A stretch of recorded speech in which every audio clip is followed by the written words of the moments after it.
Australia Day, what's it meant in the past in terms of Australian culture? I've got to admit, I can't really remember it having huge cultural significance when I was growing up in the, let's say, the 80s or whatever, right? Okay. It was, for me, always a very depressing holiday because it meant I had to go back to school very couple of days later.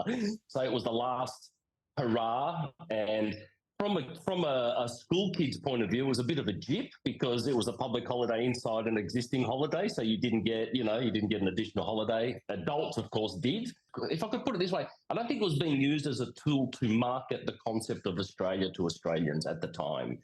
It was a public holiday, and people certainly did go to people used to do Australian things on Australia Day because it was a public holiday. They weren't doing it to celebrate Australia. They were doing it because it was summer and it was a public holiday. So what do you do in Australia in the summer on a public holiday? You go to the beach, you have a barbecue, you have some beers, you do all, especially back then, right? You do all of that stuff. And so I sort of became interested in this, and I thought, okay, hold on. So when did this become a significant cultural and marketing, as you say, a marketing event?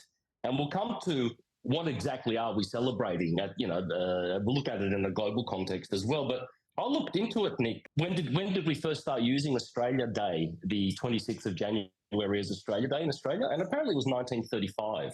So it was in 1935 that they marked the 26th of January as potentially a national day, right? However, it was not really celebrated. There was no holiday. I'm not sure were there public holidays in 1935? I'm not sure. There probably were some, right? And it actually became a national holiday, which means in all state jurisdictions, in 1994. And there has been, believe it or not, a lot of debate and stuff about the date itself. What is the 26th of January exactly? And the 26th of January is no doubt legally and historical.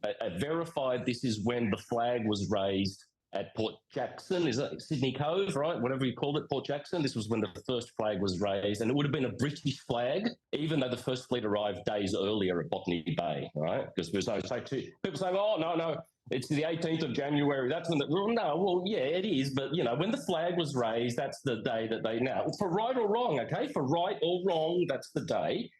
In 1948, there was what we call the Nationality and Citizenship Act of Australia, which basically is when we became, in a sense, stopped being British, roughly, again, this is contentious, but roughly stopped being British citizens and became Australians with Australian passports, etc., and couldn't be called upon to fight wars on Britain's behalf legally anymore, that sort of thing, right? And then in the year after, they used Australia Day, the 26th of January, to enact that act, the Nationality Act. And a lot of people, and especially from, you might call it from the right wing, okay, from the conservative side, saying, oh, Australia Day is not about the first fleet. It's actually the day that, we became a proper nation separated from Britain under law. No, well, it's not actually. They chose, Australia Day already existed, and they chose that day in which to enact that law, okay? So Australia Day is definitely raising the flag down at Sydney Cove on the 26th of January, 1788.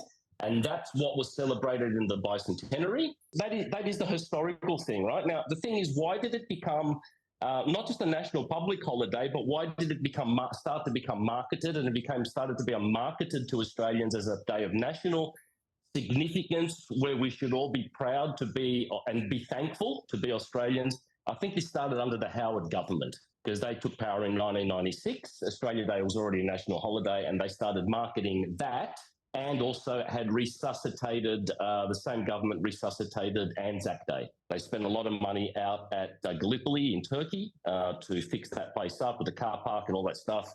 And there used to be these dawn services where a lot of young Australians would travel to Gallipoli and camp out all night and wake up for the dawn service. And it was televised, all that sort of stuff. So, and that's when, I guess that's when the marketing of Australia was at its absolute height.